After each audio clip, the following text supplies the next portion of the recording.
I'm going to go back to the NFL just for a second. I'll give you my take. I understand what the players are saying. I understand. I don't agree with it, but I also understand that it's the right in our democratic world in North America, even in Canada. We don't, our charter, there's no amendments, but in the United States, the First Amendment is freedom of speech. Is that correct? Yep.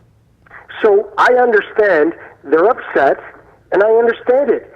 So you're the President of the United States, and you say that you're going to uphold the most important part of the history of democracy in the United States, and you're fucking telling all the NFL owners that gave you $7 million for your campaign to fire people who have a right. Perry, do they not have a right? They have a right, as does he have a right to say what he wants to say, even if he's full of crap. He does have that right. Well, he's not full of crap. He has the right. He has the right to. Let me just be crystal clear. He's full of shit. Okay, he's full of shit. Let's just say that everything about Donald Trump is a conundrum, and everything about Donald Trump is a card game. It's 3-card Monte. Okay, that's what it's all about. He just happens to be the president of the United States. People put him in there. He speaks to 30% of the population that's more than happy to hear what he has to say, even if it's totally whack. That's democracy, Frank. But Perry, you're a bright guy. He's doing this on purpose. He's done it on purpose. That's how he got to be. With the NFL to deviate from his responsibility to Puerto Rico. I believe it wholeheartedly. I believe that this guy's a cold, calculating, manipulative, narcissistic, fucking evil prick. I believe that he did this on purpose. He picked a fight with the NFL. He didn't give a shit if people are on one knee. I'll give you a little background. I believe he did this to deviate from his responsibility to Puerto Rico. Like, between Puerto Rico, between Texas and certain parts of Florida, 3 major catastrophes, even though if he doesn't want to help the Virgin Islands and the total annihilation of Barbuda. Barbuda's gone. It's murdered.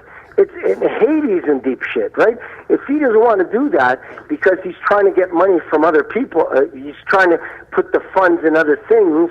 That's why he picked a fight with the NFL. Do you think he gives a shit about the NFL? If our crack producers, and we got the best producers in the world, can pull out a speech from him, I think it's 5, 6, 7, maybe 10 years old, where he said that politics and sports should mix, the NFL should do whatever it wants to do, and now he's jumping on it.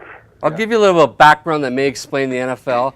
Donald Trump started a league, the USFL, in 1985, because I wrote about it in the Flutie book. The New Jersey Generals. Then he sued the NFL for antitrust. The judge awarded him $1 times 3, basically saying you win, could get out of here, right?